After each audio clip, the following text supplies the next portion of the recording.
Hello. In this presentation, I thought I would offer you my own viewpoints and interpretations on Epictetus's Discourses 1.4 on progress. Rather than begin with Epictetus, though, we're going to begin with a remark that Seneca has made in his fifth letter, which says, "I view with pleasure and approval the way you keep on at your studies and sacrifice everything to your single-minded efforts to make yourself every day a better man." So here the focus is that we want to refrain from following the example of those whose craving is for attention and not for their own improvement. Each day we want to better ourselves. We want to make progress. But what exactly is progress? And what makes us a better person? Of all the things that we could be doing or be focused on with our time, what is it that we should actually be doing? When I think about progress, I think about getting better in certain domains in my life. I think about my relationship with my family, my health and fitness, my technical abilities to configure systems at work, at being a better listener. In some ways, I operate on autopilot in these domains, as I've had conversations with myself already internally around what's important. That's why I end up at the gyms most morning lifting heavy things, or on a climbing wall, or out on walks so I'm healthy.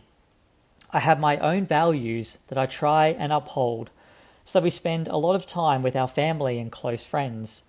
I read books to improve how I listen and communicate, and I want to improve my knowledge on the things that are of interest to me, like ancient history and health. So a question that we can ask ourselves is this: in what ways are we making progress in our own lives? So for us, that can be things like our health, relationships, removing distractions, taking care of the self and also others. And plus many, many more things that you would then have based on your own pursuits, hobbies, values, and where it is that you're aiming.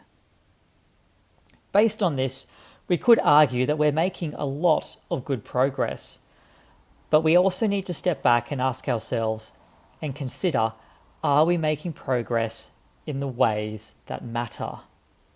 So to answer this with a Stoic lens, I think that first we should actually step back and recap. Living a life of philosophy is our starting point, as it frames where we should be aiming. For the Stoics, virtue is the North Star. Virtue is what we actually need to make progress on, along with the things in our lives so that we are living in accordance with nature. As Epictetus remarks in part 5 of 1.4, what is the goal of virtue after all, except a life that flows smoothly? So now we have to ask ourselves, what do we think the Stoics mean by virtue? Do we agree it's a form of knowledge, or that is grounded in knowledge? So for me, virtue is knowledge about how the world is. It's how to be a rational being in the world. So Socrates, for example, seemed to be quite fixated on this notion, and he was always thinking about how you can actually apply that knowledge, or what the point of having that knowledge was. So builders know how to build a house because they have both learnt the knowledge and also applied it. So it's both of those things combined. So we could loosely define virtue then as living well in every way. We may have even heard of virtue being broken down into 4 subcategories, such as wisdom, justice, temperance, and courage. So how we combine this knowledge into our daily lives. And in the Stoic sense, when we talk about courage, that definition is knowing what to endure. So going back to our questions on what it is that we need to focus on to make progress. For the Stoics, and many of the philosophies of ancient times, philosophy was about how one should live day by day. They were based on the practicalities of daily life, rather than abstract theories that might be up for debate. To make progress, we have to remember to not to be a passive reader or consumer of information. We need to live the theories and put them into practice. So this is why Socrates, in particular, was so fascinated with our builders, our doctors, our bakers, our soap makers. As to him, virtue is about the application of knowledge into daily life. So if we are just focused on reading books about Stoicism, or philosophies, or leadership, culture, family, and so forth, then our progress will only amount to learning as much about a particular subject matter as we can. We have a lot of information, but we haven't yet put anything into practice. So have we made progress? Well, perhaps in applying information, but certainly not in the implementation. The same can be said about an athlete. So heavy weights are great to throw around, but until we can show how we have actually benefited from that act, such as increased size, endurance, or strength, have we actually made progress? So it could be argued, I think, that it is the realization of a benefit by using it in our own life that we are actually making progress. I'm really interested in health, fitness, travel, and business, and family, so I tend to focus on these day to day, but they apply in all elements of our lives. So when we start a new job, we struggle at first because we are increasing our knowledge and trying to apply it in a new setting. Over time, we become more competent in doing something that is good, and that is when we realize progress. We do want to cultivate our character. We want to free ourselves of that desire for indifferent things and of outcomes that are not in our control. So by putting our principles into practice in every situation, we can apply what we have learnt and studied. So that is a key theme, that we live out our philosophy, that we progress each day, that we act. So one could argue, why does it matter what we pursue and what we make progress in? Because we have talked a bit about this nature to living in accordance to nature. So why do we need to think so much about our character and cultivating how we act within the world and in accordance to nature? So part of the role of a Stoic is that we make progress with our own character, that first circle, and then expand our focus towards our family, community, and then the world. That we're part of an integrated whole, that we are acting as a rational human being, how a human being would act within the world. And that encompasses various duties, responsibilities that we have towards each other. So, before we look to our ancient Stoic friends for guidance, what do we think are some practical day-to-day ways that we can make progress? Well, for starters, I think the first thing is that we just need to actually start. We have to take that information that we have and start to implement it and actually go and do something. And that doesn't mean that we're going to get it right the first time, nor does it mean that we're going to be spectacular or perfect or even good at it.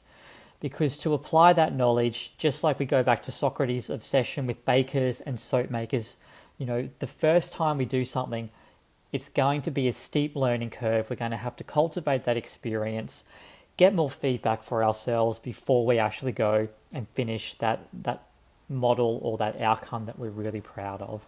So it's doing something, getting feedback, adjusting, and then giving ourselves that humility of time as well so that we can actually get good at something as well. But let's actually have a look and see what some of our ancient friends think. So Epictetus, for example, says from 1.4 verse 20, "From the moment they get up in the morning, they adhere to their ideals, eating and bathing like a person of integrity, putting their principles into practice in every situation they face, the way a runner does when he applies the principles of running, or a singer those of musicianship. That is where you will see true progress embodied." In fact, Epictetus has harsh words for those who only want to read and consume. What I like to think of is just expanding their information. But anyone whose sole passion is reading books and who does little else besides, having moved here for this, being his stoa or school, my advice for them is to go back home immediately and attend to business there, because they left home for nothing. A student should practice how to expunge from his life Sighs and sorrow, grief and disappointment, exclamations like poor me and alas. He should learn what death is, as well as exile, jail and hemlock, so at the end of the day he can say, like Socrates in prison, Dear Crito, if it pleases the gods, so be it. But what about the other Stoics? It's not just Epictetus that is focused on the idea of improving oneself, or looking within, or knowing where to aim. Marcus Aurelius comes back to this quite often in his own meditations. So to name just a few, focus on what is said when you speak, and on what results from each action. Know what one aims at, and what the other means. So that's Book 6, Part 4. All this from Book 6, Part 7. Don't be ashamed to need help. Like a soldier storming a wall, you have a mission to accomplish. And if you've been wounded and need a comrade to pull you up, so what?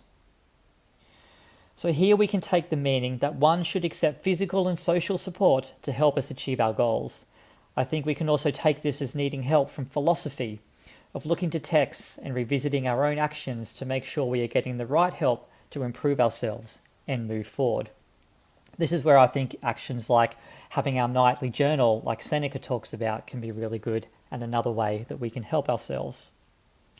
And then finally, Book 7, Part 69, Perfection of Character, to live your last day every day without frenzy or sloth or pretense.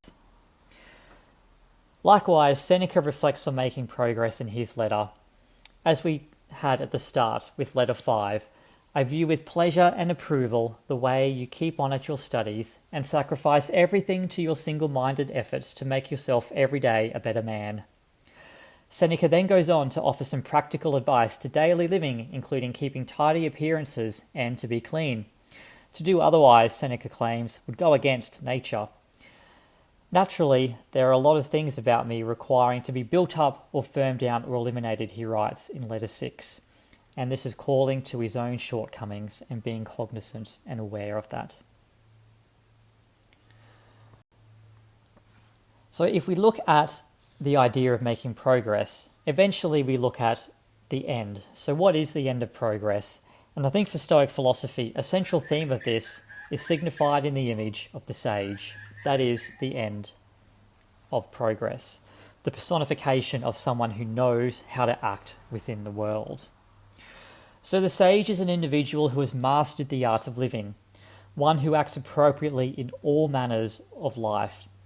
It makes sense then that a large part of our journey as a Stoic is to progress ourselves as close as we can towards becoming a sage. Due to the perfection of our sage, it could be argued that we ourselves will never get there, but still we need to improve ourselves in living out our philosophy and getting as close as we can. In fact, it has been pointed out, particularly in the book Stoicism, page 38 by John Sellers, that the Stoics have a word for individuals who are making progress, which is prokope, those who aspire after wisdom but who are not themselves wise. So whilst it means we have still fallen short, we are engaged in the process of actually applying that information into our daily lives, so we have knowledge and we are aspiring towards virtue. Some interesting reflection pieces to end on, though, I think, when we look about the sage, is given the perfectionism of it, is it someone that's actually out of reach? And in which case, what does that mean about the other role models that we have in our lives? Do we still look to them because they are great with their family, or they're really focused in their work and innovative?